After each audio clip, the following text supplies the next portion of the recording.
బస్తీని మంచిగా చేయడానికి ముఖ్యమంత్రి మీ దగ్గరికి వచ్చింది కాబట్టి మీరు దీన్ని బాగా వినియోగం చేసుకోవాలి, బాగా వాడుకోవాలి. ఈ అడ్వాంటేజ్ మీరు తీసుకోవాలి.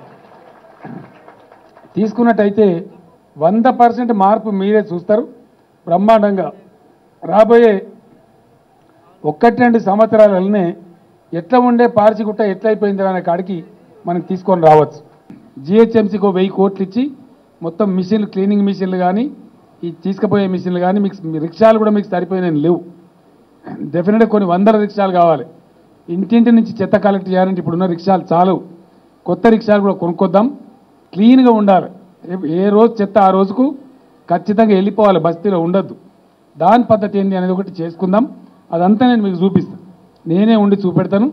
100% దీన్ని బాగు చేద్దాం. బంజారాయిల్స్లో ఉన్నట్టు పార్చిగుట్టలో ఎందుకు ఉండద్దు అని అనుకుంటే పార్చిగుట్ట కూడా బంజారాయిల్స్ పోటీకి తయారవుతుంది. 100% అవుతుంది.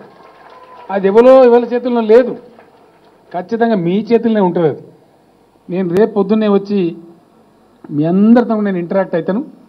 నేను 4 రోజుల ప్రోగ్రాంలో వచ్చిన, కానీ 4 రోజులు కాదు.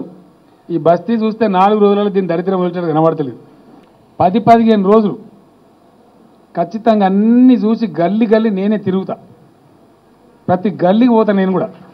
అన్ని గల్లీలు పోయి మీ కరెంటు సమస్య ఏంది, మీ మంచినీటి పైప్ లైన్లు ఏంది, మీ డ్రైనేజ్ పైప్ లైన్లు ఏంది, అసలు ఎందుకు బాగా అయితలేదు, దానికి కారణం ఏంది.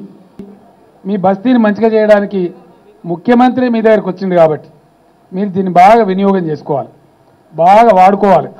ఈ అడ్వాంటేజ్ మీరు తీసుకోవాలి. I convey to Prime Minister that we greatly value our international partnership, which is based on our friendship, shared spiritual heritage, and democratic values.